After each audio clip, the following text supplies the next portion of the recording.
ಇನ್ನು ಚಿಕ್ಕಮಗಳೂರಿನಲ್ಲಿ ರಾಜ್ಯ ಸರ್ಕಾರದ ಚೆಕ್ ಬೌನ್ಸ್ ಆಗಿದೆಯೋ ಅನ್ನುವಂತಹ ಪ್ರಶ್ನೆ ಎದುರಾಗಿದೆ. ಹಾಗಾದ್ರೆ ಸರ್ಕಾರ ನೀಡಿದಂತಹ ಚೆಕ್ನಲ್ಲಿ 6 ತಿಂಗಳಿಂದ ಹಣವೇ ಇಲ್ವಾ? ಎಸ್, ಚಿಕ್ಕಮಗಳೂರಿನಲ್ಲಿ ರಾಜ್ಯ ಸರ್ಕಾರದ ಚೆಕ್ ಬೌನ್ಸ್. ಸರ್ಕಾರ ನೀಡಿದ ಚೆಕ್ನಲ್ಲಿ 6 ತಿಂಗಳಿಂದ ಹಣ ಇಲ್ಲ. 29/7/2024ರಲ್ಲಿ ಕಳಸ ತಹಶೀಲ್ದಾರ್ ಚೆಕ್ ಅನ್ನ ಕೊಟ್ಟಿರ್ತಾರೆ. ಅತಿವೃಷ್ಟಿಯ ಪರಿಹಾರಕ್ಕಾಗಿ ಕಳಸ ತಾಲೂಕಿನ ಹುಳುವಳ್ಳಿ ಗ್ರಾಮದ ಲಕ್ಷ್ಮಣ್ಗೆ ನೀಡಿದಂತಹ ಚೆಕ್ ಇದು. ಭಾರೀ ಮಳೆಗೆ ಮನೆ ಬಿದ್ದು ಲಕ್ಷ್ಮಣ್ ಪತ್ನಿಗೆ ಗಂಭೀರ ಗಾಯವಾಗಿತ್ತು.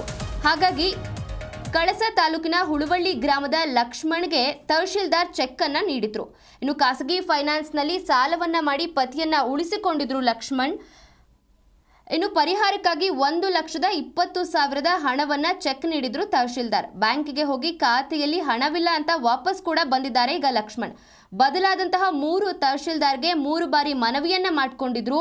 20,000 ಹಣ ನೀಡಿದ್ರೆ 1 ಲಕ್ಷ ಹಣ ಸಿಗತ್ತೆ ಅಂತ ಲಂಚಕ್ಕೆ ಬೇಡಿಕೆ ಇಟ್ಟಿದ್ರು ಅಧಿಕಾರಿಗಳು.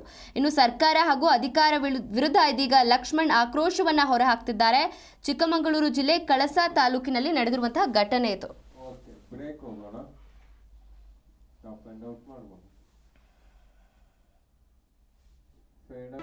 ಜಿ ಕನ್ನಡ ನ್ಯೂಸ್ ಈಗ ನಿಮ್ಮ ಮನೆಯಲ್ಲೇ ನೋಡಿ. ಎಲ್ಲ ಕೇಬಲ್ಗಳಲ್ಲಿ ಈಗ ಲಭ್ಯ.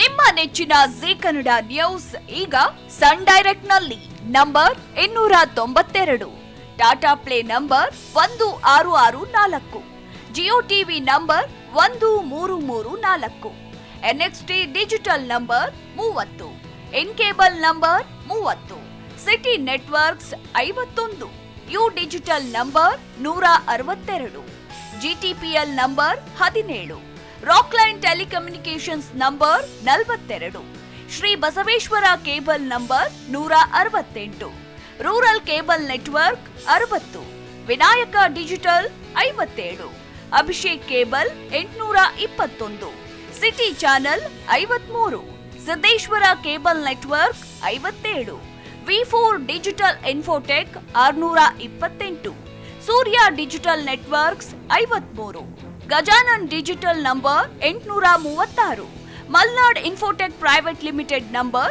56, metro cast number 830, victory digital number 167ರಲ್ಲಿ ನೋಡಿ ಆನಂದಿಸಿ.